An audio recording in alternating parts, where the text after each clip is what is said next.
नमस्कार दोस्तों। 14 दिसंबर 2023 समुद्र की लहरों को चीरता हुआ आगे बढ़ रहा माल्टा कंट्री का एक शिप पलक झपकते ही गायब हो गया। इस जहाज का नाम था एमवी रूइन, जो कोरिया से तुर्की की तरफ बढ़ रहा था। अचानक से इतने बड़े जहाज का गायब हो जाना सुर्खियां बन गई थी। इसी बीच जहाज से एक आखिरी मैसेज आया। ये मैसेज UKMTO पोर्टल यानी United kingdom maritime trade operation से आया था, जिसमें बताया गया कि जहाज पर 6 लोगों ने कब्जा कर लिया है। ये 6 लोग कोई और नहीं बल्कि समुद्री लुटेरे थे, जिन्हें हम आजकल पायरेट्स भी कहते हैं। बेहद दुबले पतले शरीर के ये 6 लोग इतने बड़े जहाज को अगवा करके आखिर ले जाना कहाँ चाह रहे थे। माल्टा कंट्री के इस जहाज के साथ आखिर हुआ क्या, इस पर हम आगे बात करेंगे, लेकिन पहले ये जानते हैं कि ये समुद्री डाकू आए कहाँ से और रहने वाले कहाँ से हैं। सोमालिया का तो आप सभी ही जानते हैं कि आखिर सोमालिया कहाँ है और ये समुद्री लुटेरों का गढ़ कैसे बन गया है। सोमालिया वही सोमालिया जिसे समुद्री डाकुओं लुटेरों का एरिया कहा जाता है। ऐसा माना जाता है कि सोमालियों के इलाके से गुजरने वाला कोई भी शिप लुटेरों के आतंक से नहीं बच सकता। ये लुटेरे पहले जहाज पर कब्जा करते हैं और फिर उस जहाज के देश से छोड़ने के लिए फिरौती मांगते हैं।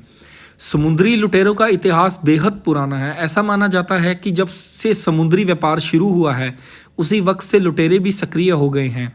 हालांकि उस वक्त ये किसी न किसी देश की सेना से जुड़े होते थे। खास तौर से रोमन्स या ग्रीस की मैं अगर बात करूं तो इन देशों से इनका संबंध होता था। इतिहास पर यदि मैं अगर नज़र डालूं तो एक बार रोमन शासक जूलियस सीजर को भी समुद्री लुटेरों ने बंधक बना लिया था। इसके बाद वाइकिंग लोगों ने समुद्र पर राज किया। ये स्कैंडिनेविया क्षेत्र के रहने वाले लोग थे जो यूरोप, एशिया और उत्तरी अटलांटिक द्वीपों में समुद्री लूट करते थे। यह लोग समुद्र के आसपास के गांव में भी लूटपाट करते थे। पुराने इतिहास की अगर मैं बात करूं 1620 से 1720 तक काल में समुद्री लूटमार बेहद आम थी। ये वह दौर था जब जहाज़ों पर अक्सर सोना और चांदी होता था, इसलिए ज़्यादातर डकैत फ्रांस, नीदरलैंड के हुआ करते थे। यदि साउथ ईस्ट एशिया की बात करूं तो यहाँ 9वीं शताब्दी के समुद्री लुटेरे बड़े सक्रिय थे। हालांकि 19वीं शताब्दी के अंत तक काफ़ी हद तक लुटेरों का सफाया कर दिया गया था। सोमालिया में डाकू कहाँ से आए, ये लुटेरे कहाँ से आए? बेसिकली सोमालिया अफ्रीका का एक पूर्वी देश है। ये अदन की खाड़ी तक फैला हुआ है।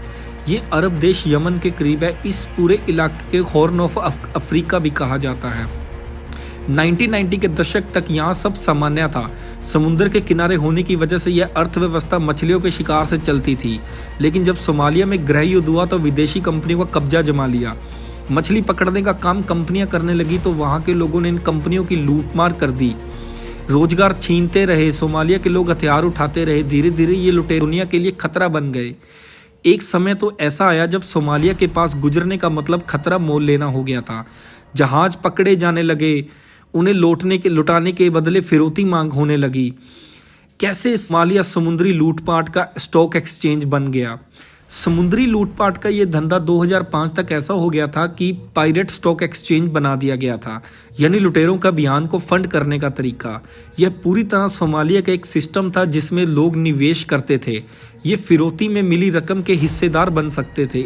अगर मैं इस स्टॉक के बारे में बात करूं तो इस स्टॉक एक्सचेंज आंकड़े देखने को सामने आता है कि 2006 से 2013 के बीच यह लुटेरों ने तकरीबन 27,000 रुपीस करोड़ की फिरौती रकम वसूली गई थी।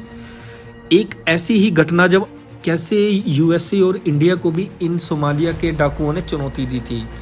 समुद्री लुटेरों का आतंक इतना था कि इसका एक उदाहरण 2009 में देखने को मिला था, जब लुटेरों ने अमेरिका कंपनी मर्स्क एलाबामा का जहाज अगवा कर लिया था। इस जहाज में UN की राहत सामग्री थी जो युगांडा, कीनिया आदि में जानी थी। लुटेरों ने इस जहाज के कप्तान फिलिपिस को भी अगवा कर लिया था।